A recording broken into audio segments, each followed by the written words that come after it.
I was 17, I left the Ottawa Valley for university. But when I left university a few years later, I found I had nowhere to go. Without a job or many immediate prospects, I was a bit lost. An opportunity came up that would involve me moving, and I needed somewhere to stay. Enter my Aunt Doris. She had an apartment that she shared with her daughter, my cousin Cheryl, that was a stone's throw from where I needed to be, and although we didn't know each other well, family was family, and she had no hesitation about taking me in, putting me in a spare bedroom she had. Doris had some health issues, but a more clever, classy, smart, and gracious woman there never was. At Doris's place, I had a bed, a roof, food, and excellent company when I was up for it, which I regret now wasn't always. I lived with her for a few months before my life took me in another direction, and although I always remembered and cherished her kindness and generosity to me at that time, which gave the two of us a special connection, we didn't stay particularly close. When Sam was young, my parents took her to visit Aunt Doris a few times, and the connection the two of them had was as instant as it was genuine. Aunt Doris died this year at the age of 93, and last weekend Sam and I attended her funeral. During the eulogy, Cheryl talked about a ritual the two of them shared, which involved a love for old movies, watched on television. And Doris loved the oldies, although I doubt she thought of them that way. They were the films of her era, the entertainment document of her life. Cheryl mentioned that a special favorite of hers was the classic, I Want to Live. And although I was realizing in that moment that she and I had more in common than I ever knew, that we were closer than I realized, I mourned her all the more. Had I known then what I know now, I can only imagine the two of us watching a flickering black and white movie on her TV, sharing our favorites with each other. A regretfully missed opportunity for the two of us, who loved old movies.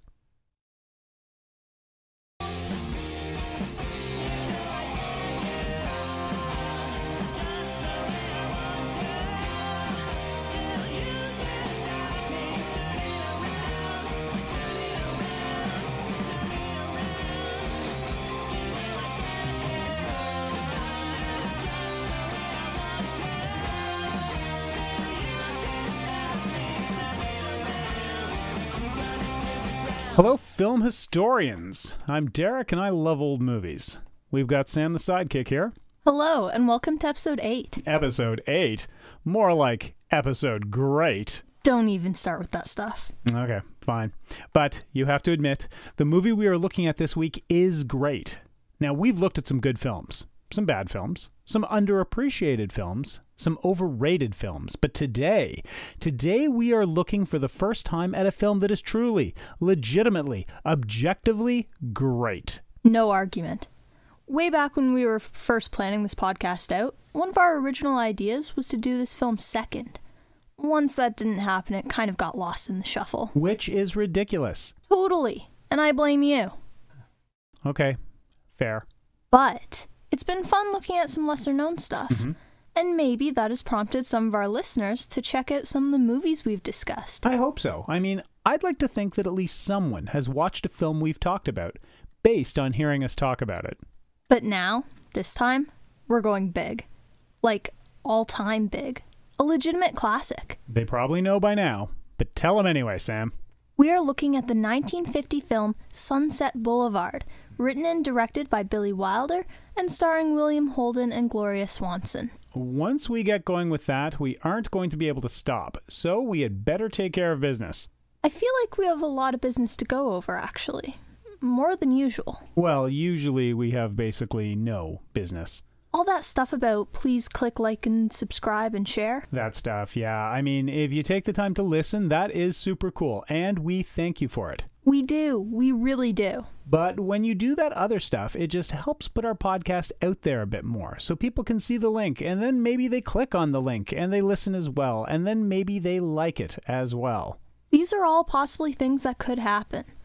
Also, though, we're learning a few things about our listeners. Yeah. As the analytics come in, we are finding out that we have at least one listener in Finland, in Poland, in Germany, and in the United Kingdom. So hello to you all across the ocean. We hope you're enjoying this. And we have listeners in the United States. We love the U.S. here at ILOM. Our favorite place to visit is Maine, and honestly, we can't wait to go back. And we want to go paddling in New Hampshire next time. So if you know good kayaking spots, let us know. About that, how can they let us know? Well, they can hit us up on the socials. Let's tell them how. Let's. You can find us on the Facebook, I Love Old Movies, the podcast. the Instagram, I Love Old Movies, the podcast. or you can send us an email. I Love Old Movies, the podcast @gmail.com. All one word. Right on. And of course, our 10th episode spectacular is getting closer. So close. All the close. This is the episode where Sam and I, as well as some very special guests, will debate what actors belong on the Mount Rushmore of horror movies. We've already discussed a few of our guests, and now we have another one to mention. Right you are. Our third guest is Addison Wiley. Addison is a professional film reviewer and local performer, and really just an excellent dude. His level of expertise and experience is really going to lend some authority to our episode, and we are super excited to have him as part of the show. We first met Addison a few years ago when we all worked on a play together. It's amazing how much incredible talent we have locally here in Peterborough. That is Peterborough, Ontario, to our international listeners, in case you have a Peterborough where you are. Which, if you live in England or America, you do. And those might be incredible places. They probably are. But here in our town, the artistic community is pretty spectacular, and we're just lucky to have some small sliver-like roles within it so we can draw upon some really heavy hitters to come guest on our show. Yeah, Addison is a really great get. Adam, who we mentioned last week, a great get. Mom? A great get. And next week, we will announce our final two guests for the 10th episode spectacular, so be sure to check back in for that. Oh, yeah. And also, while we are at it... Oh, right. Almost forgot about this. Our show has typically began with a cold open, where Sam and I... Mostly you. True. Have talked about our own personal narratives and how film has factored into them in a variety of ways. It's one part nostalgia and a little bit of world building, and letting you, the listener, know a little bit more about us and where we're coming from. But now, we're opening it up a bit and asking you if you would like to be a contributing part of the podcast, sharing your own personal history with film. If you've listened to our show, you know how we do it, so it would basically be like that. It's okay if you didn't grow up in a small town in the Ottawa Valley. It's perfectly okay, but bonus points if you did. Well, obviously. So if you would like to do that, perhaps as soon as our next episode, get in touch with us pronto and we will make it happen. Get in touch anyway. It'd be cool to hear from you. Totally. So, back to Sunset Boulevard? Back to Sunset Boulevard.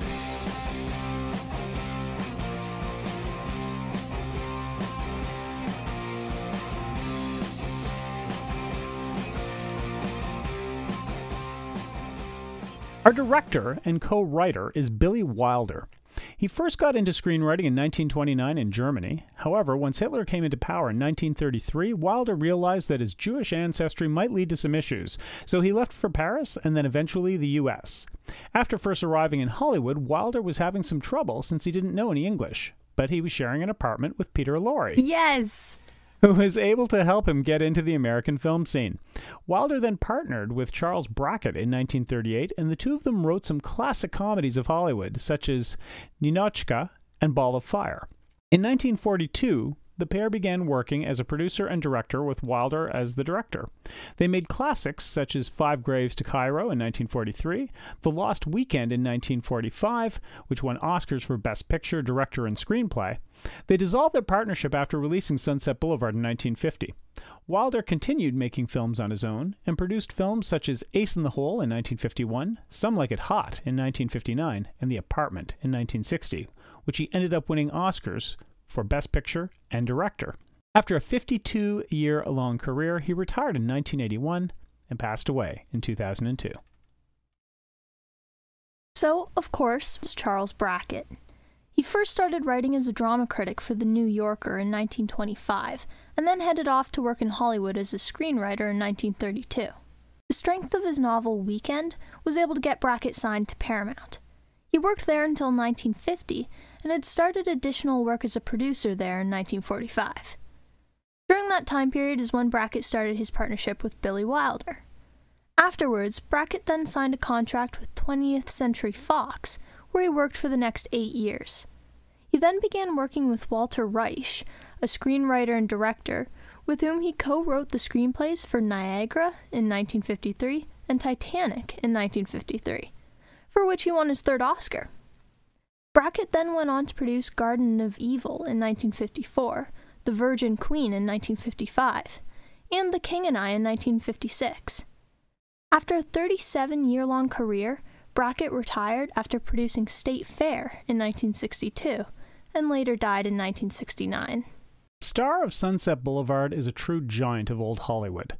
A star's star, and possibly my favorite actor from that era, the great William Holden. Able to play drama, action, romance, comedy, he appeared in a fantastic array of films across many genres. Westerns, war movies, horror, exploitation films. Big budget, low budget, starring roles, supporting roles, Holden could do it all. And along the way, he appeared in some of the greatest, most influential films in Hollywood history. 6 of Holden's films have been selected by the National Film Registry as being culturally, historically, or aesthetically significant, and 9 of his films were nominated for Best Picture. That's incredible. How many won? Just one, Bridge on the River Kwai in 1957. Holden was born into a wealthy family and moved to Los Angeles as a boy. He received his first movie credit just before World War II, and then his time in the United States Air Force interrupted his career somewhat, although he still made several films through the 40s. His big break, though, came in 1950 when Sunset Boulevard and Born Yesterday both came out. Were both nominated for Best Picture, and both of his female leads, Gloria Swanson and Judy Holliday, were nominated for Best Actress, with Holliday winning. Wow. Talk about hitting the scene with a bang. He repeated that odd feat in 1954 with The Country Girl and Sabrina, both resulting in Best Actress nominations for Grace Kelly and Audrey Hepburn, with Kelly winning. Okay, as an aspiring actress, I'm taking a mental note here. Invent time machine, travel back to the 1950s, and be in a movie with William Holden. You could do worse. Holden himself earned a Best Actor Oscar for Stalag 17 in 1953, but in an odd turn, he wasn't too happy to win it. What? Why? The prevailing sentiment was that he really should have been recognized for Sunset Boulevard, and just wasn't. So the Academy were looking for a way to reward him, and Stalag 17 was the first reasonable opportunity. Okay, that sort of thing happens. So why wasn't he cool with it?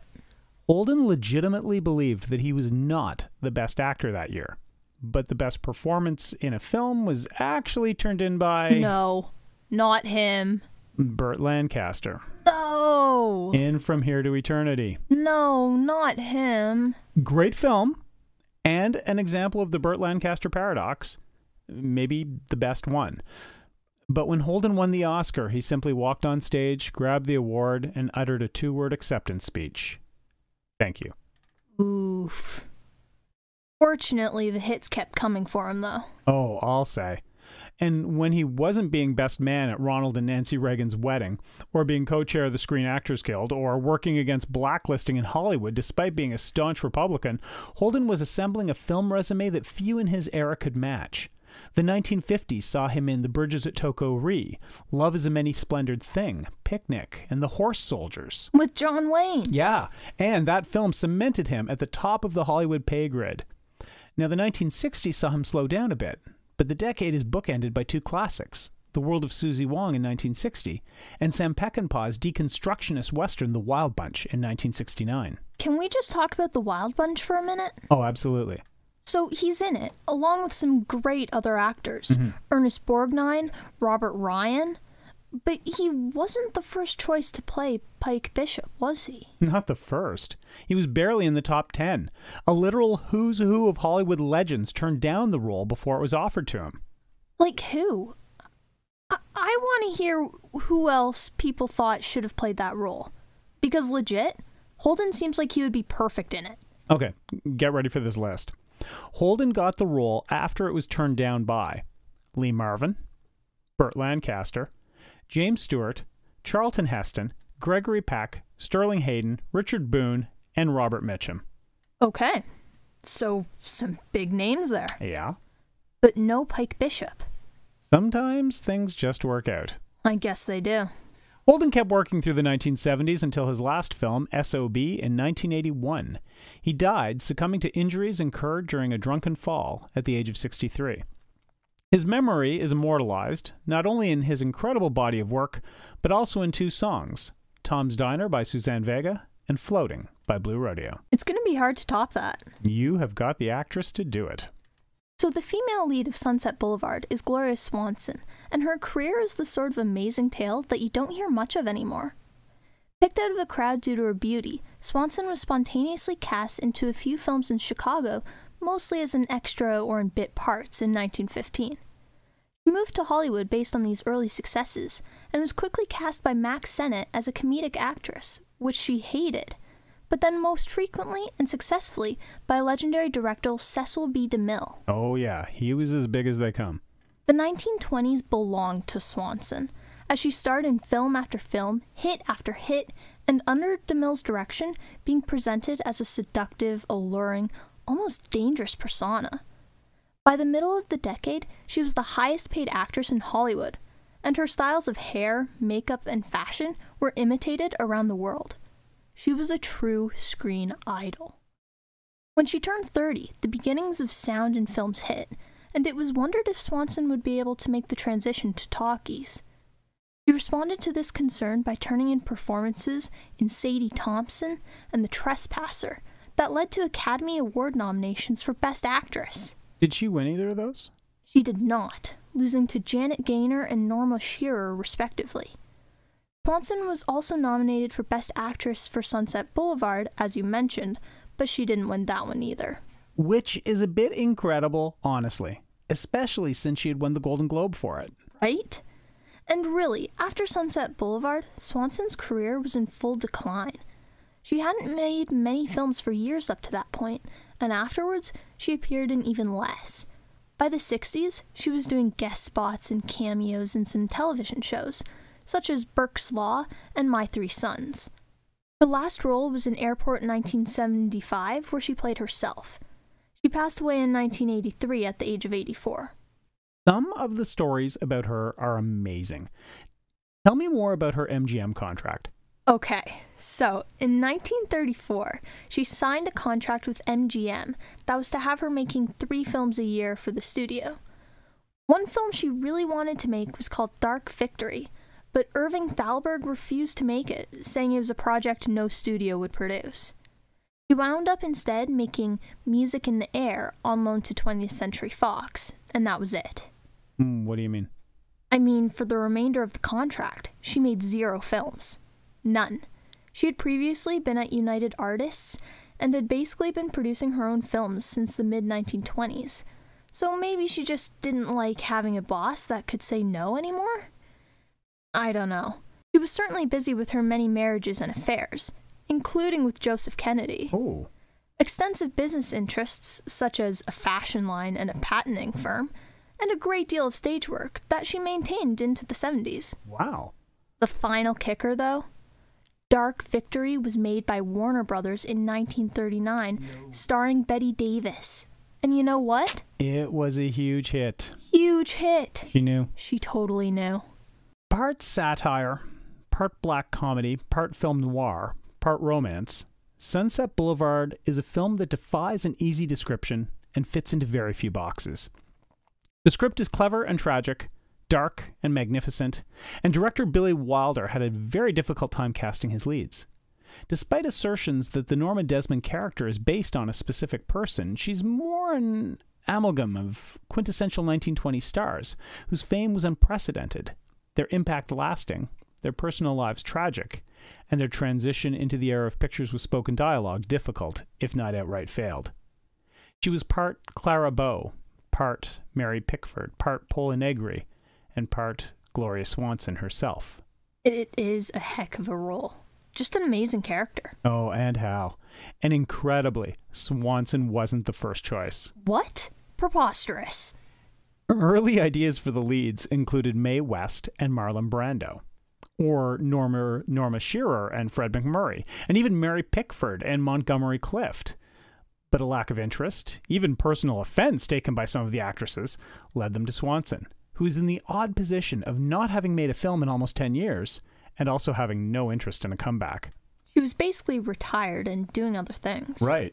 But she loved the script, so she was interested. And then they made her audition. Oh, I'm sure that went well. Well, whatever hurt feelings it might have caused, she got over it. And we got a truly incredible performance and film in exchange. Then the addition of Erich von Stroheim to the cast, himself a real-life former director of Swanson, lent an incredibly metatextual layer to the film. So that film they're watching in her house, in the film. Actually the film that von Stroheim and Swanson made in the 1920s. That's so cool.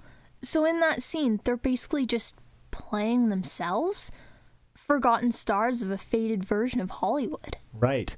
So we get a movie that not only tells a story, but also one that pays a sad homage to the crumbling, increasingly forgotten remnants of a version of movie making and star building that became almost instantly condemned to the past when sound came to motion pictures. And that works so well with Cecil B. DeMille turning up as himself, since he and Swanson had a history together.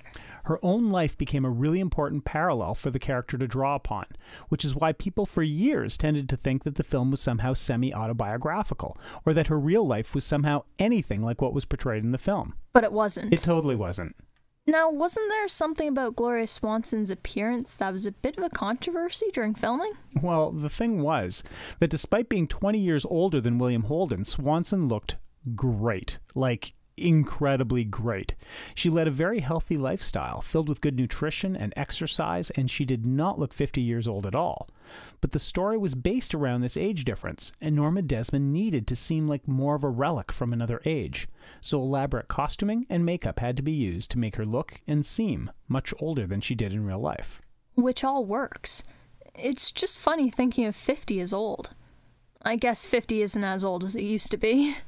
Of the film, no less an expert than Roger Ebert said, "Sunset Boulevard remains the best drama ever made about the movies, because it sees through the illusions, even if Norma doesn't.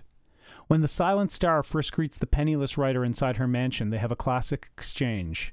'You used to be big,' he says. Norma responds with the great line, 'I am big. It's the pictures that got small.'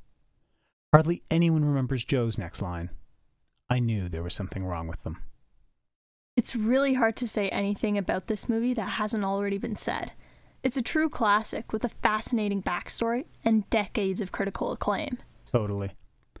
Okay, Sam, what is the tale of the tape on this one? So we have an 8.4 on IMDb. Oh, yeah.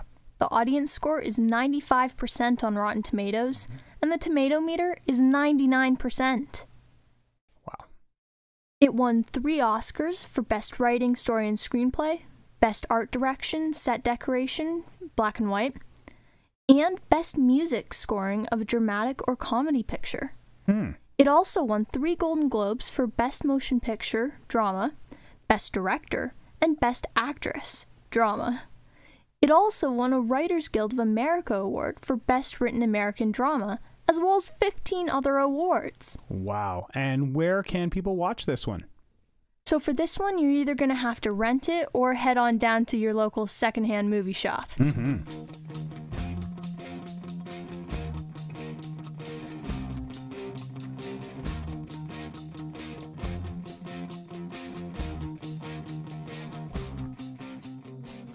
We open on a sidewalk gutter with Sunset Boulevard printed on it. The credits appear as the camera moves along the road, looking down at the street, moving towards the viewer. It's like a gritty, urban Star Wars title crawl. Police cars race to a mansion where the body of a movie writer floats in a pool, shot 3 times. 6 months ago, Joe Gillis was writing, churning out hack stories that don't sell. To call him down on his luck is being generous. He's hoping to sell a story at Paramount called Bases Loaded. A reader there doesn't like it. Her name is Miss Betty Schaefer. She finds his writing flat and trite. As meet cutes go, this one isn't. Beaten and disheartened, Joe decides to return to Ohio. But a car chase from some repo men lead him to a blown tire, and then he takes refuge in the driveway of a rundown and seemingly deserted mansion. The mansion isn't deserted, though, and the occupants think Joe is there to bring a coffin for a deceased pet. They let him in. The occupants are faded star of silent films Norma Desmond and her servant Max. When Norma finds out that Joe's a screenwriter, she tells him that she has a script for an adaptation of Salome and shows him. Her opus is vast and sprawling and amateurish, but represents her plan to break back into pictures and return to an audience that she imagines still demands her. Norma hires Joe to ghostwrite and script doctor her work, and quickly he is moved into her home where he can work uninterrupted. The inside of the home is opulent and ornate, in contrast to the exterior, which is overgrown or dying vegetation, an empty pool, a ruined tennis court. Joe's voiceover dialogue is filled with the speech of a writer, describing things in an array of metaphors.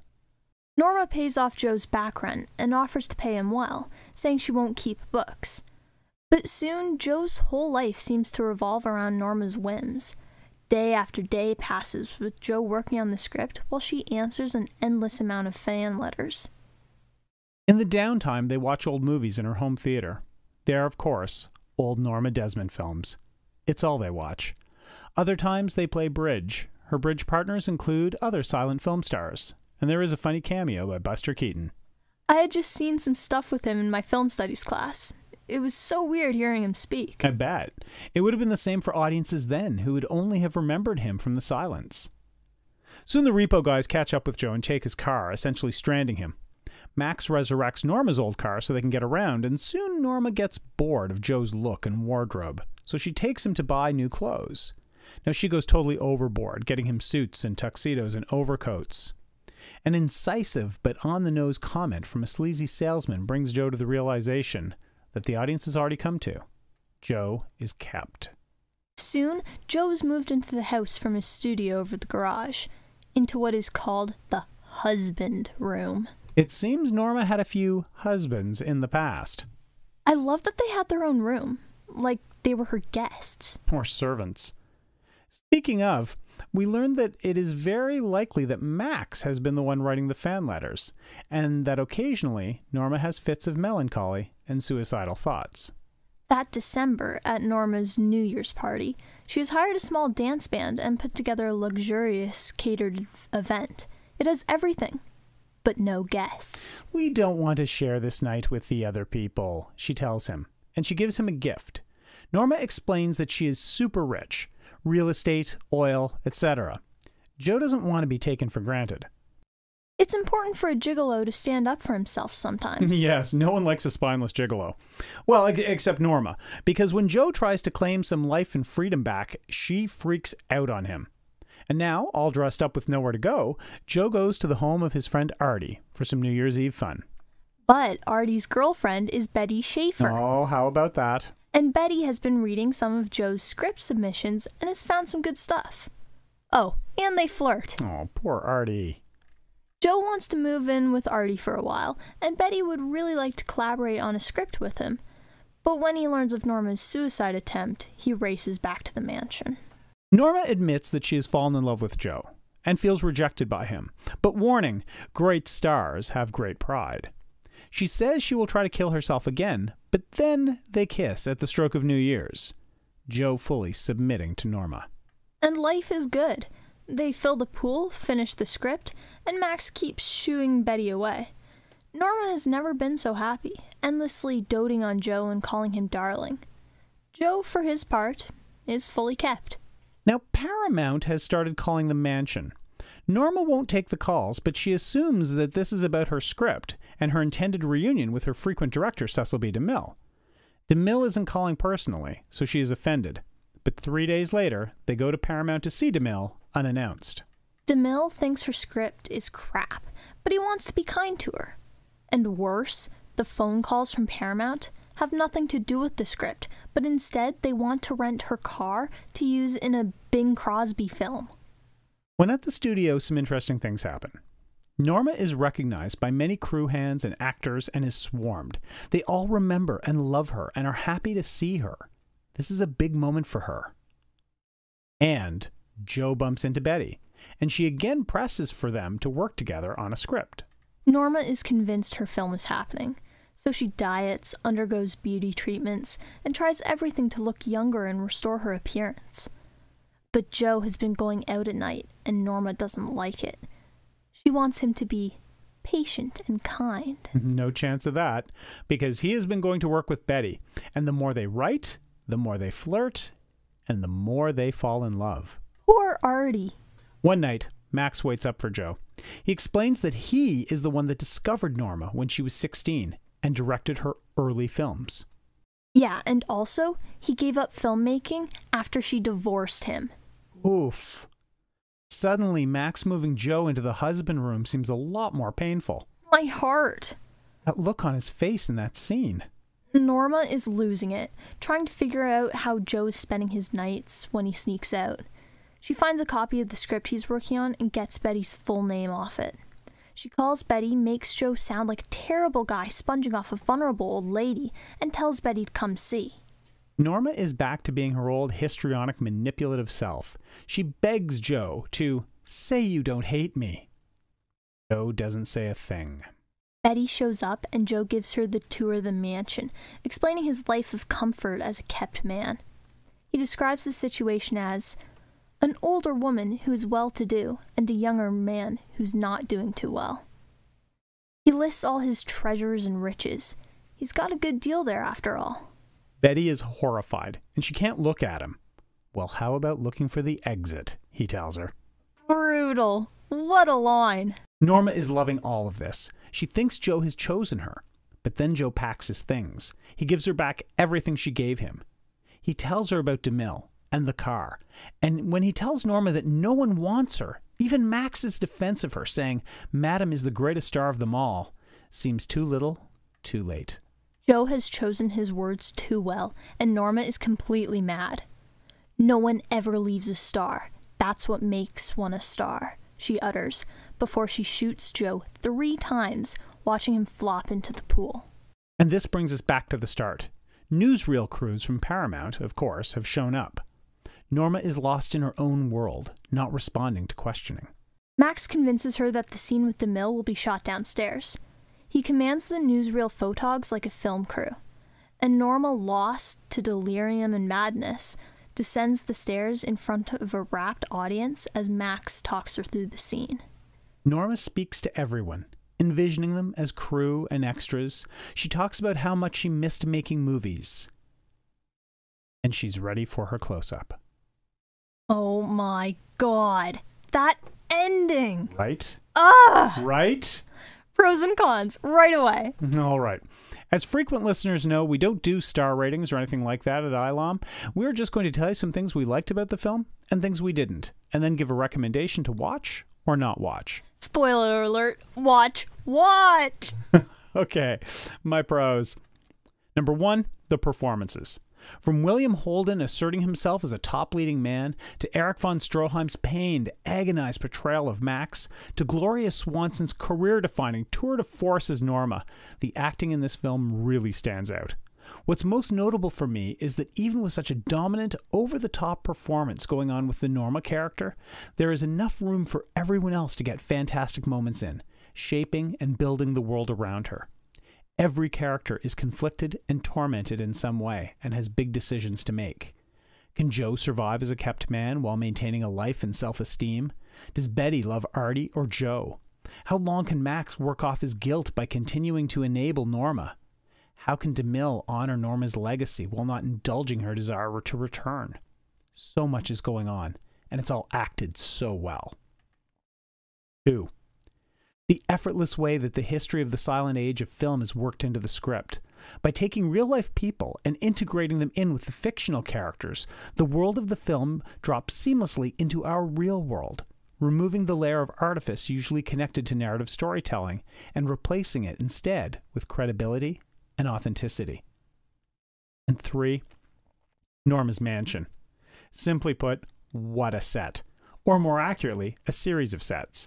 From the crumbling, neglected exterior to the lavish, ornate interiors, Norma's castle-like home is a thing of grotesque beauty, a shrine to the opulence and decadence of a faded age, a living museum, a shrine to everything Norma Desmond used to be.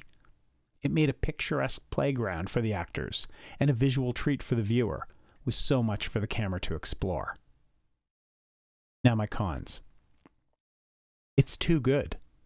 Seriously, who am I to criticize this film? We knew we were taking something pretty big on with this movie, and in some ways, it defies a lot of the negative aspects that other films might present. Number 2, the lack of a truly memorable score, which is ironic because it won an Oscar for the score, but the music is really just there.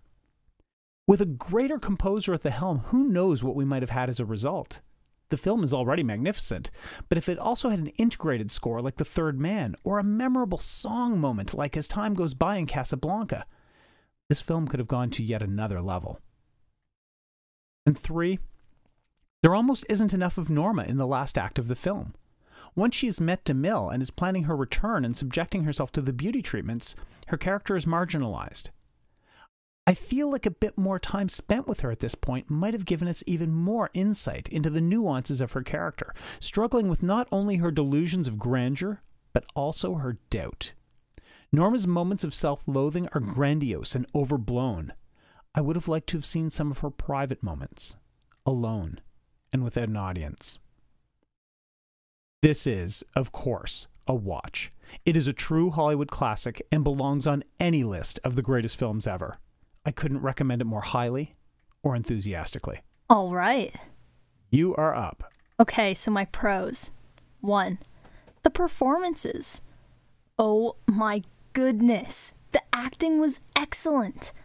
I don't even know how to sum up how impressed I was by the performances, but I was absolutely riveted the entire time. I definitely need to see more with William Holden and Gloria Swanson.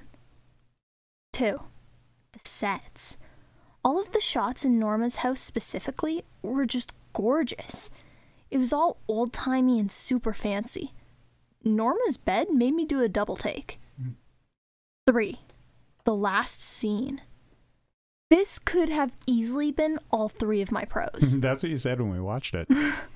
Norma walking down the staircase while the reporters and police just watched. Max ordering everyone around like on a film set. Norma's complete break from reality. Oh, what a stunning visual. Okay, my cons. 1. The romance between Joe and Betty. Now, they were cute together, and I get that Joe wanted something other than a crazy older lady. Still, Betty was literally engaged to Joe's best friend, and yet we were supposed to be rooting for their secret little flirting scenes? I don't think so. 2. I wanted more Norma. I couldn't take my eyes off her when she was on screen. But in the second half of the film, there wasn't as much Norma. Admittedly, she was already pretty far gone by that point, but I really liked watching her, so it would have been nice for there to be more of her in the end. And 3. Joe acting as a sort of narrator. I feel like him jumping in for certain parts to talk about what was going on was a bit distracting for me. I would have understood everything perfectly without his help. The film was so good all by itself that I think of the addition of a narrator was a little unnecessary. Okay, totally fair, and no small praise from either of us for this film. Okay, and we already know this is a watch for you. The watchiest. And it's my new number 1. Nothing we've watched on the show compares to it at all. Oh, agreed. Move over, Son of Frankenstein. There's a new sheriff in town. Okay, then. With all that having been said, we come to the end of the episode. Yes, for sure. We're planning something pretty neat for next week's show, so be sure to check that out. And in the meantime, be sure to tell us what you thought of this episode, or the film itself if you've seen it. Leave us a message in the comments below. And of course, if you enjoyed this episode, don't keep it to yourself. We are not a secret. You can let people know all about us. Tell your friends. Tell your enemies. You never know. They might enjoy being kept by weird rich old ladies as much as you do. Maybe even more. For Sam the Sidekick, I'm Derek, and I love old movies.